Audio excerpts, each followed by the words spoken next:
Michel et aujourd'hui je vous retrouve pour vous parler d'une explosion qui s'est passée dans ma tête cette dernière semaine.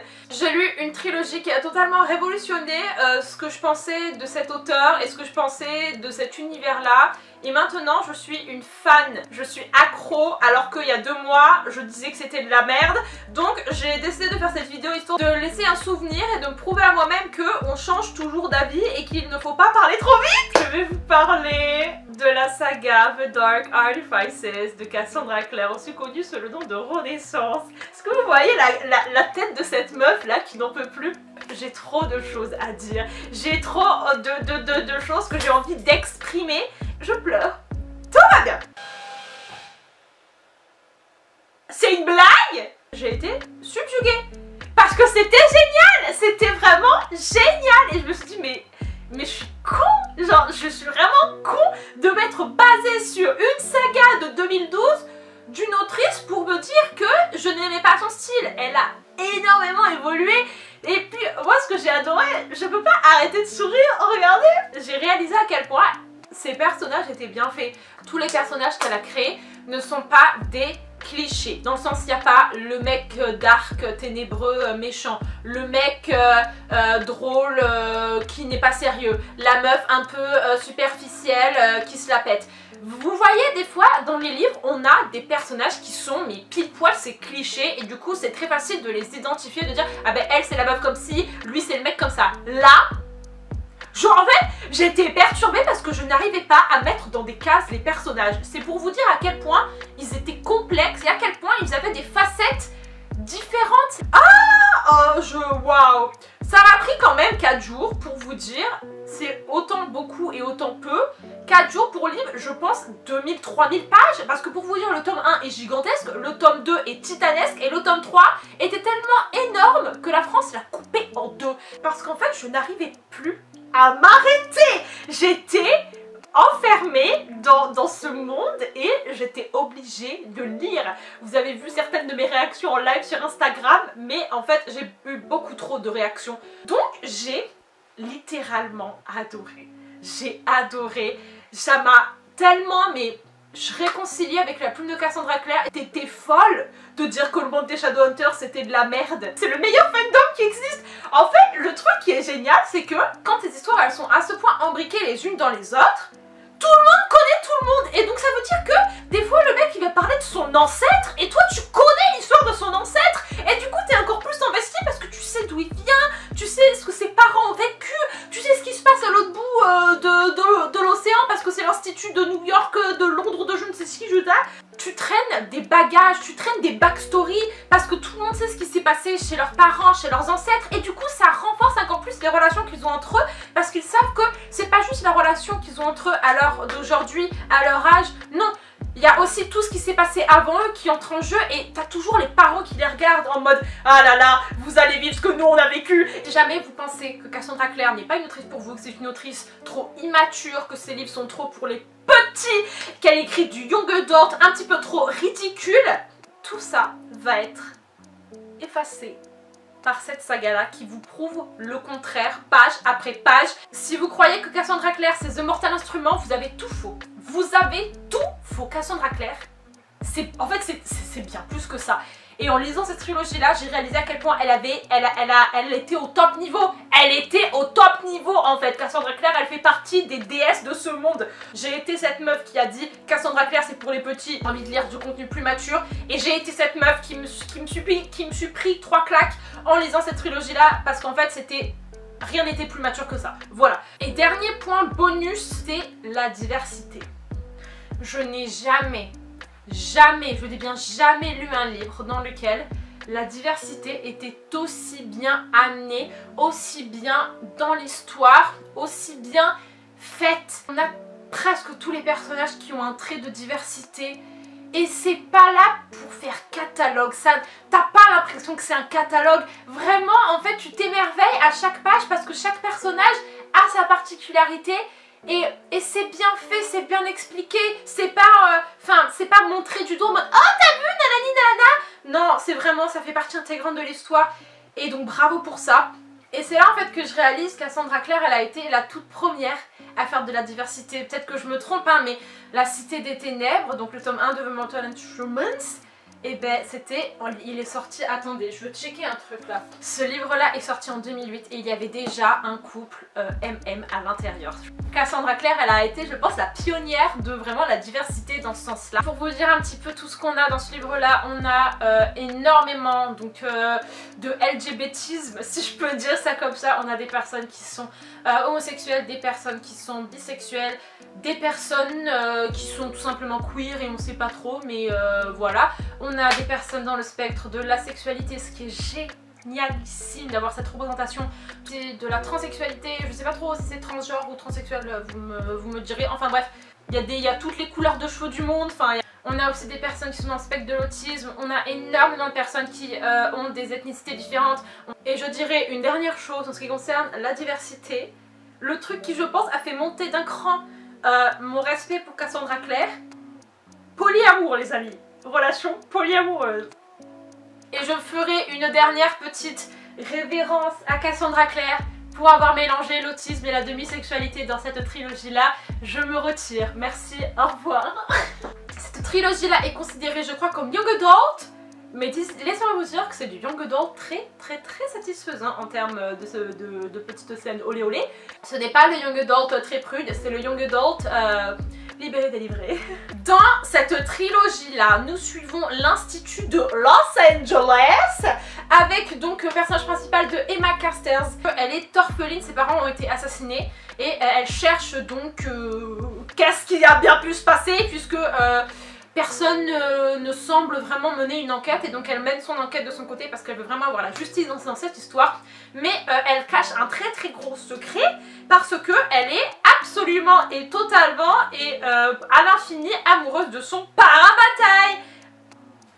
Je ne sais pas si vous saviez, mais il est totalement interdit d'être amoureux de son parabataille dans le monde des Shadowhunters et du coup c'est tous les problèmes que ceci va engendrer tout en se battant contre de nombreux démons, de nombreuses créatures. Son parabataille, il s'agit de Julian Blackthorne qui lui aussi a perdu plus ou moins ses parents. Ils sont tous les deux orphelins et en fait c'est un petit peu ça qui les a rapprochés. Sauf que Julian s'est retrouvé avec la responsabilité de ses 8... Attendez. Il se retrouvait en charge de ses 4 petits frères et sœurs et donc il a dû un petit peu les élever tout seul et se retrouver donc dans cette position de parent quand il avait seulement 14-15 ans quoi. Et donc du coup c'est leur histoire à tous les deux. Voilà. Donc sur ce, plongeons dans les spoilers, plongeons dans ce méli-mélo d'émotions que j'ai envie de déverser sur vous parce que je le garde à l'intérieur de moi depuis 4 jours et j'ai envie d'en parler. Déjà, il y a un truc que j'ai adoré. Ben, en fait, juste Julian Blackthorne. Bébé, chéri d'amour! Est-ce qu'il existe un personnage plus beau que cette personne? Je ne crois pas! Il a eu une introduction à la Cyrano de Bergerac. Je sais pas si vous savez ce que je veux dire. Il a été introduit à ce personnage indirectement. Dans le premier chapitre de Cyrano de Bergerac, on a plusieurs personnes qui font les louanges de Cyrano alors qu'on ne connaît pas encore Cyrano. Ils font que de dire oui, s'il est génial, il est merveilleux, c'est le plus fort, tout le monde l'adore. Et du coup, toi en tant que lecteur, tu te dis tiens, je sais pas qui c'est ce gars là, Cyrano, mais j'ai envie de le rencontrer. Ça fait monter l'attente du personnage, ce qui fait que quand il va enfin arriver, tu vas avoir des expectations comme ça et ça va encore plus intensifier la première rencontre avec ton personnage. Ce qui s'est passé pour notre petit chéri. Dans les premiers chapitres, donc Julian et toute sa famille, ils étaient je sais plus où en vacances et donc on a Emma Carstairs qui est en mode oulala, j'ai envie qu'ils rentrent, j'ai envie de les revoir parce que je suis trop amoureuse de Julian, je l'aime trop, il est génial, il est gentil, il peint, il fait à manger, c'est vraiment un papa de fou mais c'est aussi mon meilleur ami, je l'adore. Donc toi t'es à fond, clairement, tu captes dès les 3 premières pages qu'elle est totalement amoureuse de lui et que lui il est forcément aussi totalement amoureuse d'elle. Et là quand il arrive, je te jure, t'aurais pu mettre une chanson, c'était un truc de Victoria's Secret, le mec il a descendu les marches comme ça, il est là, il est arrivé, il est arrivé. Tous ses petits frères et soeurs qui sont en mode Alléluia, Emma elle est en mode Alléluia, et puis sa pote Christina elle est en mode Alléluia. Réalise qu'il y a une putain de tension entre eux et on sait pourquoi. Et là c'était un enchaînement d'événements qui au premier abord je me suis dit what the fuck Cassandra. Et en y repensant, je me suis dit que Cassandra est un génie. Alors, premièrement, Cassandra, c'est quoi ton problème avec la plage? Je crois que Cassandra, elle a un fantasme de la plage, hein, parce qu'elle nous a fait le coup de la plage dans ce livre-là, et là, elle nous a refait le coup de la plage. Alors moi, je veux dire un truc très clair, clairement, j'y crois pas. Moi, je pense que la plage est une très mauvaise idée, personnellement. Oui, je sais, ça fait 5 minutes qu'on est dans cette vidéo, que je parle déjà de ça, mais tout de même, j'ai lu la scène, et vous savez, étant donné qu'on est dans du young adult, il y avait des métaphores cheloues en mode oui, le vent, le sable, oh là là, l'amour fou, mon dieu. Moi, j'avais pas capté. J'avais vraiment pas capté. Moi, je pensais qu'ils s'étaient embrassés sur le sable pendant 4 heures. Et réellement, je suis sûre que je suis pas la seule quand on lit. Moi, surtout, je l'ai lu en anglais. J'ai lu la scène en anglais, c'était vraiment oui, nous étions comme l'eau, le vent, le sable autour de nous, il faisait chaud, oh là là, et tout. Et le lendemain, enfin, je sais pas vraiment le lendemain, mais ça commençait bizarrement et c'est ça qui m'a fait dire mais attends, j'ai raté un truc là. Déjà il se réveille et elle dit oh là là, j'ai mes habits. Et là je me suis dit attends quoi, t'as tes habits? Parce que t'étais à poil et du coup je me suis dit attends quoi? Parce que dans ma tête c'était pas possible que ce se soit passé. Parce que je me suis dit enfin tu vois tu passes pas de rien à tout comme ça. Et puis surtout t'es sur la plage. Et puis surtout je me suis dit Cassandra, young adult, tu vois. Et là il sort pas le ah je suis désolée et tout, j'ai oublié de mettre un préservatif et là j'ai fait quoi? Comment ça? Et là j'ai reflippé les pages et j'ai relu la scène, je me suis dit ah mais attends mais j'ai raté un truc là. Et en effet il y a un mot, il y a 3 lettres, il y a genre une expression, tu te dis ah excusez-moi, je n'avais pas compris que en effet ceci s'était passé. Mais là je me suis dit non mais stop, non mais stop, c'est quoi ce comportement là? Non, enfin je suis désolée, si vous êtes amoureux comme vous le dites, vous faites pas ça n'importe comment sur la plage. Enfin moi j'étais hyper vénère parce que je me suis dit mais non, enfin tu fallait faire un truc mieux. Et puis surtout le lendemain matin ils étaient en mode ah je suis désolée, on n'aurait pas dû faire ça, en mode ouais putain et tout. C'était le début de la fin, clairement, il y a la tension, il y a le slow burn et il y a Emma et Julian. Clairement, ils ont la culpabilité qui monte parce qu'ils n'ont pas le droit de faire le para-bataille nouni nanana. On va faire une pause de Emma et Julian et on va parler du truc le plus révolutionnaire que j'ai jamais vu de ma vie. Premièrement, le putain de grand frère de Julian qui s'appelle Mark. Ça, j'ai rien compris. En fait, est-ce qu'il est moitié fée, moitié humain? Ça veut dire qu'il n'a pas les mêmes parents que le reste de sa famille? J'ai rien compris. La scène où il s'est enfermé dans sa chambre et genre elle avait des cris que vraiment genre il était roulé en boule par terre en mode le mec il est en panique. Et il y a Christina, meuf, je vais afficher un poster de cette meuf. Christina, elle est là et elle dit laissez-moi faire, je gère. J'ai travaillé sur les ferries dans je ne sais quelle université. Descendez en bas, je vais m'occuper de lui. Et moi je me suis dit oui meuf, occupe-toi de lui s'il te plaît, sois gentil avec lui. Et là mais moi c'est ce genre de scène que j'adore, ces scènes hyper mignonnes où genre elle est là, elle s'approche de lui il panique et il est en mode ah t'inquiète pas et tout, je vais bien m'occuper de toi machin. Et moi j'étais en mode mais ceci doit devenir un chip. Si j'avais su. En parallèle de ça, la mignonnerie à son paroxysme, je vous parle de notre petit chéri numéro 2, Tiberius. Donc parlons petit à petit, on va pas commencer par le scandale de la fin, on va commencer par le début. J'ai adoré mes 2 petits bouts de chou ensemble, j'ai vraiment adoré les voir ensemble, les 2 petits bouts de chou. Oh, c'était vraiment trop bien. Quelque part c'est encore des enfants, donc ils ont toujours des actions qui sont un petit peu innocentes, genre ils vont jouer ensemble, ils vont se toucher, mais ça n'a rien à voir avec le désir, c'est juste qu'ils sont gosses et que quand t'es gosse tu t'en fous quoi. Mais en même temps ils commencent un petit peu à être dans le sens adulte et derrière ces gestes un peu enfantins, en fait ça réveille des choses et du coup moi j'étais trop hypée. Moi je me suis dit Cassandra, si dans cette trilogie tu nous fais une scène entre ces deux, je serai la fille la plus heureuse du monde. Du coup, je me suis suicidée. Au revoir. Il se passe quoi dans le 2? C'est quoi le problème dans le 2 déjà? On revient sur Emma et Julian. Qu'est-ce qui s'est passé avec ces deux-là dans le tome 2? Je crois bien qu'ils se sont fait une espèce de pacte en mode no touching, on garde une distance de sécurité. Parce que si jamais... Mais putain, j'avais oublié. Non, hurlement venant de mes entrailles, Emma fait la meuf. Non, mais... il faut que je protège Julian parce que si jamais on se touche, on va exploser à cause de la malédiction des parabatailles. Donc, histoire de le dégoûter de moi, pour ne plus qu'il soit amoureux de moi, pour qu'il soit en sécurité, je vais faire croire que je suis en couple avec son frère. Je déteste ce trope. Histoire de protéger l'autre, ils vont lui faire du mal. En fait, je croyais que tu voulais le protéger. Pourquoi tu lui brises le cœur? Le pire, c'est qu'elle croit sérieusement que ça va marcher. Mais t'es con.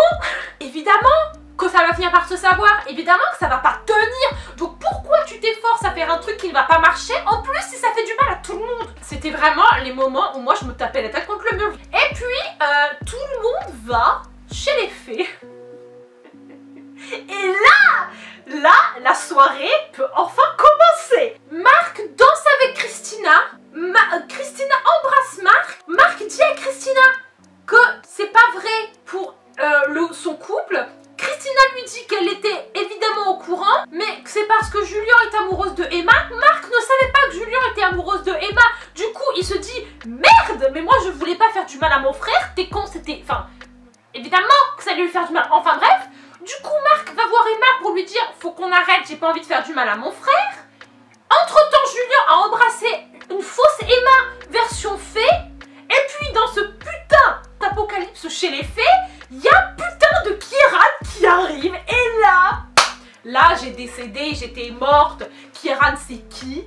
C'est l'ex de Marc. C'est le seul mec qui a été gentil avec lui quand il était chez les Faé. Qu'est-ce qui se passe ensuite pour Julien et Emma? Emma finit par tout avouer à Julien. Je crois qu'ils recouchent ensemble à ce moment-là. En fait, c'est rigolo parce que moi, je me dis, ça va être un livre Young Adult, tu vois. Et puis, les gens commencent à s'embrasser et je me dis, ok. Et puis, ça coupe pas. Tu vois, t'es là, tu te dis, mais attends, ça coupe pas là. Et puis, au début, tu vois, dans le premier tome, tu savais pas trop, genre, tu savais pas trop ce qui se passait. Mais au fur et à mesure, non mais Cassandra, j'étais choquée. Elle commençait à lâcher des détails. Je me suis dit, oulala, mais... Donc elle m'a surprise parce qu'elle a pas coupé la scène. Elle laissait les scènes. Ok, c'était pas hyper détaillé, mais bon, mais c'était drôle parce que je m'y attendais pas. Et j'étais tellement heureuse parce que quand tu lis du Young Adult, tu sais très bien que tu vas pas avoir ta scène entre ton petit coup parce que voilà, c'est normal. Mais là, on l'a eu. On a tout eu. Et... il y avait des phrases, genre, elle essayait de caser, tu vois, genre des détails techniques, sans que ça se voit trop, pour que les gens âgés comprennent ce qui se passe, mais les gens plus ou moins jeunes ne comprennent pas ce qui se passe. Et moi, j'étais pétée. T'es cramée, Cassandra, je t'ai vu, là, avec ta petite métaphore. Et puis là, Julien crame. Sa rune de parabataille commence à cramer, du coup, il a peur. Il va avoir Magnus Bane qui... Une minute de silence pour Magnus Bane. Parce que ce mec est dans tous les livres et c'est toujours le gars qui est là pour sauver la mise. Tu sais, quand c'est l'apocalypse, que tout le monde est en train de mourir, t'as Magnus Bane qui fait hey, hey. Et Magnus Bane lui dit alors écoute, j'ai une potion qui pourrait enlever tous tes sentiments. Qu'est-ce qu'il fait ce con? Il prend la potion. Donc vous voyez, Emma fait la meuf, puis Julien fait le mec. Je déteste quand les mecs font les mecs comme ça, qui disent je ne te mérite pas, je ne veux pas te faire de mal, du coup je vais enlever mes émotions. Tu crois sérieusement que en enlevant tes émotions, c'est comme ça que tu vas pas lui faire du mal? Donc c'est affreux, c'est horrible, surtout que j'ai zappé. J'ai zappé, un truc de fou. À la fin du tome 2, Livia meurt. Livia qui est donc la petite sœur de 15 ans de Julien qui est jumelle avec Tiberius, meurt sans aucune raison. Plusieurs fois dans le livre, Livia elle disait non mais donc mon frère jumeau Tai il veut pas qu'on soit parabataille, moi j'aimerais trop, ce serait génial, on est jumeaux, je vois pas pourquoi tu veux pas. Et Tai il était en mode non je veux pas être parabataille avec toi, je veux pas être parabataille avec toi. Elle aurait pu survivre, sauf que il ne l'était pas et du coup c'est pour ça qu'elle est morte. Comment tu survis avec une telle culpabilité? Je me suis mis dans la position de Tai et je me suis dit mais comment tu survis? Comment tu ne te suicides pas sachant que c'est plus ou moins de ta faute si ta soeur est morte? Le lendemain matin de la potion, Julien se réveille, il commence à embrasser Emma et il fait oh mais c'est génial. Et elle dit pourquoi? Qu'est-ce qui se passe? Ben je t'aime plus du tout. Comment ça tu m'aimes plus? Il lui dit bah j'ai pris une potion mais je me sens mais allez popé hop c'est parti. Moi là j'étais totalement en PLS clairement. Sauf que quelque chose a réussi à remonter mon moral. On a laissé en plan nos trois amis, on va les reprendre comme je l'ai expliqué. Marc est l'ex de Kieran. Kieran est un elfe qui avait plus ou moins été amoureux de Marc pendant qu'il était chez les Fae. Sauf que Christina est tombée amoureuse de Marc quand Marc est revenu chez lui. Et Marc est aussi tombé amoureux de Christina parce que c'est la seule qui l'a compris et qui a été douce avec lui. Sauf que, histoire de sauver Marc, quand ils sont retournés chez les elfes, Christina a dû faire je ne sais quoi et s'est créé un lien avec Kieran. Et Kieran est très reconnaissant face à Christina d'avoir pris soin de Marc quand il n'était pas là. Nous avons donc, les amis, la première relation polyamoureuse de la littérature young adult. Au début, je me suis dit non. Mais non, non, elle va pas le faire, elle va pas le faire. J'y croyais pas, je me suis dit non, tu vois, il va se passer un truc, quelqu'un va mourir. À un moment donné, il y a Kieran qui dit je vais mourir. Du coup, je me dis mais voilà, Kieran va mourir et Christina, elle va être avec Marc. J'ai été dans le déni pendant un long moment. Et puis, à un moment donné, il y a une scène où il n'y a que Kieran et Christina. Parce que dans l'absolu, Kieran et Marc, oui, tu vois, on sait qu'il y a un truc. Marc et Christina, oui, on sait qu'il y avait un truc. Mais Kieran et Christina, tu vois, tu savais pas trop si jamais il y avait moyen. Et à un moment donné, je sais plus pourquoi, ils se retrouvent que tous les deux dans une pièce. Et Christina, elle est en mode... Mais oui, je t'aime, moi aussi. En fait, je vous explique, dès qu'ils commençaient à être tous les trois dans la même pièce, j'étais en mode, allez hop, Roger, 1, 2, tout le monde se concentre, s'il vous plaît, tout le monde se focus sur ce qui se passe en ce moment, tout le monde se tait, concentration, allez-y, c'est parti. Et là, mais il y a eu un putain de sandwich, et moi je me suis dit, en fait, ça sert à quoi de lire des livres où il n'y a pas de relation polyamoureuse? C'est nul. Et là, ils se sont totalement commencé à s'embrasser tous les trois. J'ai lâché ma Kindle et j'ai couru dans mon jardin tellement j'étais contente. Donc voilà, on lui en avait voulu pour Jem, Tessa et Will. Elle a dit je reviens, je vous le fais ce coup-ci. Mais personnellement, j'aurais aimé avoir beaucoup plus de scènes entre tous les trois. Donc c'est Kierarctina. Le ship à 3, c'est Kierarctina. Je suis allée chercher, je suis allée sur Tumblr, j'ai fait fanart, Kieran, Marc, Christina, et j'en ai trouvé plein. Les gens, ils sont fabuleux. Revenons à Julien et Emma. Ils se retrouvent propulsés dans un univers parallèle. Mais dans cet univers parallèle, ils n'étaient pas parabataille. Et Julien surtout retrouve ses émotions. Donc là, on se tape une scène qui s'est fait coq-bloquer. Je ne sais plus par qui. Donc moi, j'étais très deck. Je me suis dit, ok, ils ont l'occasion de faire un petit truc là. Ils le font pas. Et là, qu'est-ce qui se passe? Il se transforme en géant. J'ai pas compris ce qui s'est passé, mais il se transforme en géant. Et en fin de compte, ils arrivent à se dégéanter par l'aide de Magnus Bane. En fait, ils ne sont plus parabataille. Et là, c'est vraiment genre, c'est la seule chose qui a été bien faite, c'est cette scène-là.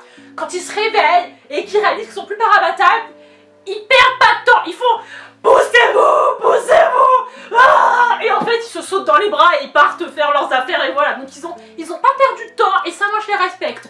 Meuf, t'as attendu toute ta vie de pouvoir l'embrasser tranquillement. C'est aujourd'hui, c'est maintenant. Elle y va, elle fonce. Ça se finit que Ty déteste Kit parce qu'il l'a empêché de ressusciter sa sœur.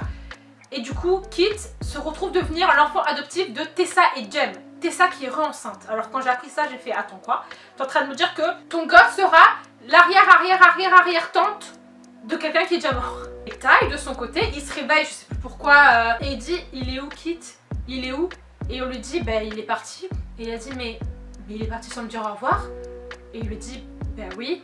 Et là il se dit mais pourquoi? Enfin non, il aurait jamais fait ça, je comprends pas. Enfin non, il serait venu me dire au revoir. Il serait venu me dire au revoir. Chose étrange, pourquoi est-ce que Cassandra s'est sentie obligée de ramener tous les personnages de The Mortal Instruments? Jace a squatté tout le livre. On s'est dit mais pourquoi tu es là? Personne ne veut voir ta gueule Jace, on s'en fout de toi. Et il y a aussi, moi j'ai une question. À force d'avoir des gosses entre Lightwood, Fairchild, Blackthorn, Herondale, comment il n'y a pas de la consanguinité? Il y a 4 familles. 4 familles. Ils sont tous consanguins. Je suis désolée parce que tout le monde se marie toujours entre eux. Ton gosse, c'est en même temps ton frère, mais en même temps c'est ta cousine. Donc voilà, c'était tout pour moi aujourd'hui. Cette vidéo est beaucoup trop longue. J'ai raconté en fait tout et n'importe quoi, mais je voulais juste parler de ce que je ressentais à l'intérieur de moi. Donc voilà, je me suis vraiment réconciliée avec Cassandra Clare. Je la respecte de tout mon cœur. Elle est géniale, elle est incroyable et j'ai très hâte de lire tout ce qu'elle va sortir. Et je vais aussi imprimer cet arbre généalogique parce que j'ai besoin d'imprimer cet arbre généalogique. Sur ce, fais des gros bisous et je vous retrouve dans une prochaine vidéo. Bye bye.